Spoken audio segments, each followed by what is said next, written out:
ಒಂದ್ ಕಡೆ ಪ್ರಜ್ವಲ್ ಬಂಧನ ಆಗಿದೆ, ಅದರ ಬೆನ್ನಲ್ಲೇ ಭವಾನಿ ರೇವಣ್ಣ. ಪ್ರಜ್ವಲ್ ತಾಯಿಗೂ ಕೂಡ ಸಂಕಷ್ಟ ಶುರುವಾಗಿದೆ. ನಾಳೆ ಎಸ್ಐಟಿಯಿಂದ ಭವಾನಿ ರೇವಣ್ಣ ವಿಚಾರಣೆ ನಡೆಯುತ್ತಾ? ವಿಚಾರಣೆ ಬಗ್ಗೆ ಭವಾನಿ ರೇವಣ್ಣಗೆ ಎಸ್ಐಟಿ ನೋಟಿಸ್ ಅನ್ನ ಕೊಟ್ಟಿದೆ. ಇಡೀ ಕುಟುಂಬಕ್ಕೆ ಬಹಳ ದೊಡ್ಡ ಸಂಕಷ್ಟವನ್ನ ತಂದಿಟ್ಟಿದೆ ಪ್ರಕರಣ. ಕೆಆರ್ ನಗರ ಮಹಿಳೆ ಕಿಡ್ನಾಪ್ ಪ್ರಕರಣದಲ್ಲಿ ಭವಾನಿಗೆ ಬಹಳ ದೊಡ್ಡ ಸಂಕಷ್ಟ ಎದುರಾಗಿದೆ. ಈಗ ನಾಳೆ ವಿಚಾರಣೆಗೆ ಹೊಳೆನರಸೀಪುರಕ್ಕೆ ಬರೋದಾಗಿ ನೋಟಿಸ್ ಕೊಡಲಾಗಿದೆ.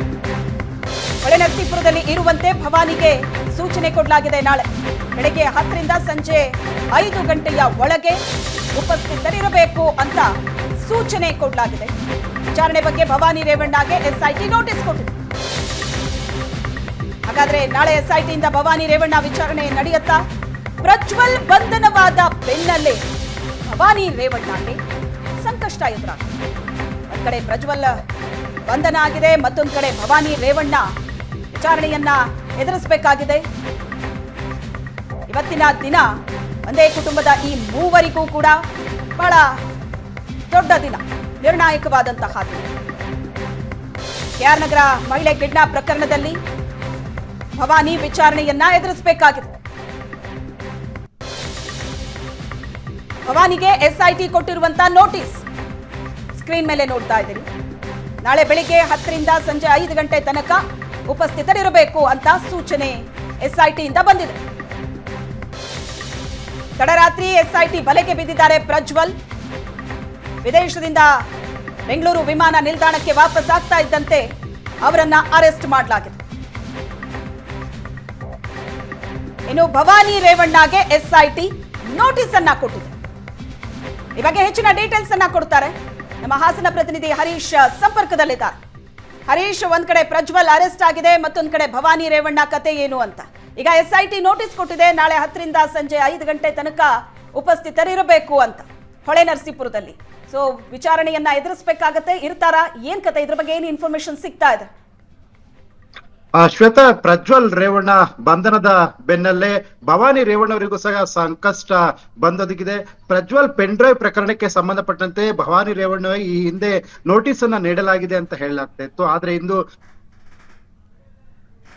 ನೀಡಲಾಗಿದೆ.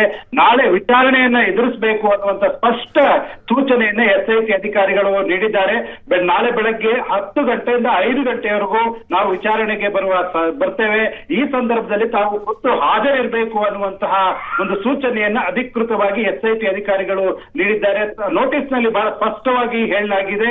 ಮೇ 15ನೇ ತಾರೀಕು ತಾವು ಲಿಖಿತ ಪತ್ರದಲ್ಲಿ ಹೇಳಿಕೆಯನ್ನ ನೀಡಿದ್ರು. ಯಾವುದೇ ಸಂದರ್ಭದಲ್ಲೂ ಸಹ ಎಸ್ಐಟಿ ಅಧಿಕಾರಿಗಳಿಗೆ ಸಹಕಾರವನ್ನ ನೀಡ್ತೇನೆ, ತನಿಖೆಗೆ ಸಹಕಾರವನ್ನ ನೀಡ್ತೇನೆ ಅಂತ ಲಿಖಿತ ಪತ್ರದಲ್ಲಿ ತಾವು ತಿಳಿಸಿದ್ದೀರಿ.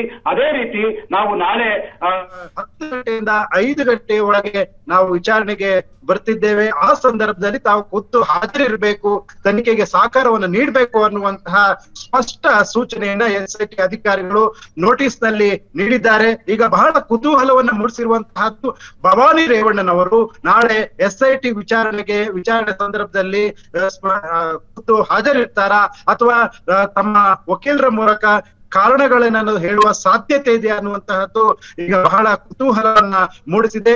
ಹೊಳೆನರಸೀಪುರದ ಚನ್ನಾಂಬಿಕಾ ನಿಲಯದಲ್ಲಿ ನಾವು ಬರ್ತೇವೆ, ಅಲ್ಲಿ ಆಗಮಿಸ್ತಾ ಇದ್ದೇವೆ. 10 ಗಂಟೆಯಿಂದ 5 ಗಂಟೆಯ ಸಂದರ್ಭದ ಒಳಗೆ ನಾವು ಅಲ್ಲಿಗೆ ಆಗಮಿಸ್ತೇವೆ. ಆ ಸಂದರ್ಭದಲ್ಲಿ ತಾವು ಹಾಜರಿರಬೇಕು ಅನ್ನುವಂತಹ ಸೂಚನೆಯನ್ನ ಎಸ್ಐಟಿ ಅಧಿಕಾರಿಗಳು ತಮ್ಮ ನೋಟಿಸ್ ನಲ್ಲಿ ಭವಾನಿ ರೇವಣ್ಣಗೆ ನೀಡಿರುವಂತಹ ನೋಟಿಸ್ ನಲ್ಲಿ ಸ್ಪಷ್ಟವಾಗಿ ಹೇಳಿದ್ದಾರೆ. ಈಗ ಭವಾನಿ ರೇವಣ್ಣ ಅವರಿಗೂ ಸಹ ಸಂತ್ರಸ್ತೆ ಮಹಿಳೆಯ ಕಿಡ್ನಾಪ್ ಪ್ರಕರಣಕ್ಕೆ ಸಂಬಂಧಪಟ್ಟಂತೆ ಒಂದು ರೀತಿಯ ಸಂಕಷ್ಟ ಬಂದೊದಗಿದೆ. ಪ್ರಜ್ವಲ್ ರೇವಣ್ಣ ಬಂಧನ ಆಗಿದೆ, HD ರೇವಣ್ಣನವರು ಬೇಲ್ ಮೇಲೆ ಇದ್ದಾರೆ. ಈ ಸಂದರ್ಭದಲ್ಲಿ ಎಸ್ಐಟಿ ಅಧಿಕಾರಿಗಳು ಭವಾನಿ ರೇವಣ್ಣನವರಿಗೆ ನೋಟಿಸ್ ಅನ್ನ ನೀಡುವ ಮೂಲಕ ವಿಚಾರಣೆಗೆ ತನಿಖೆಗೆ ಸಹಕಾರವನ್ನ ನೀಡಬೇಕು, ನಾವು ನಿಮ್ಮ ಮನೆಗೆ ಬರ್ತಾ ಇದ್ದೇವೆ, ಜೂನ್ 1ನೇ ತಾರೀಕು 10 ಗಂಟೆಯಿಂದ 5 ಗಂಟೆಯವರೆಗೆ ನಾವು ನಿಮ್ಮ ಮನೆಗೆ ಬರ್ತೇವೆ. ಆ ಸಂದರ್ಭದಲ್ಲಿ ನಮಗೆ ತನಿಖೆಗೆ ವಿಚಾರಣೆಗೆ ಸಹಕಾರವನ್ನ ನೀಡಬೇಕು, ತಾವೇ ಈ ಹಿಂದೆ ಲಿಖಿತ ಪತ್ರದಲ್ಲಿ ತಿಳಿಸಿದ್ರಿ. ನಾವು ತನಿಖೆಗೆ ಎಲ್ಲಾ ರೀತಿಯ ಸಹಕಾರವನ್ನು ನೀಡ್ತೇನೆ ಅಂತ ಮೇ 15ನೇ ತಾರೀಕು ನೀಡಿದಂತಹ ಪತ್ರದಲ್ಲಿ ತಾವು ತಿಳಿಸಿದ್ರಿ. ಅದೇ ರೀತಿ ನಾವು ನಿಮ್ಮ ಮನೆಗೆ ಬರ್ತಿದ್ದೇವೆ. ಆ ಸಂದರ್ಭದಲ್ಲಿ ಎಲ್ಲಾ ರೀತಿಯ ತನಿಖೆಗೆ ಸಹಕಾರವನ್ನು ನೀಡಬೇಕು ಅನ್ನುವಂತಹ ಸ್ಪಷ್ಟ ಸೂಚನೆಯನ್ನು SIT ಅಧಿಕಾರಿಗಳು ಭವಾನಿ ರೇವಣ್ಣನವರಿಗೆ ನೀಡಿರುವಂತಹ ನೋಟಿಸ್ ನಲ್ಲಿ ದಾಖಲಿಸಿದ್ದಾರೆ. Shweta. Yes, thank you Harish. ನಿಮ್ಮೆಲ್ಲ ಡೀಟೇಲ್ಸ್ಗೆ. SIT ಏನೋ ನೋಟಿಸ್ ಅನ್ನ ಕೊಟ್ಟಿದೆ, ಆದ್ರೆ ಭವಾನಿ ರೇವಣ್ಣ ವಿಚಾರಣೆಗೆ ಹಾಜರಿರ್ತಾರಾ ಅಥವಾ ವಕೀಲರ ಮೂಲಕ ಬೇರೆ ಏನಾದ್ರೂ ಉತ್ತರವನ್ನ ಕಳಿಸ್ತಾರಾ ನೋಡ್ಬೇಕು.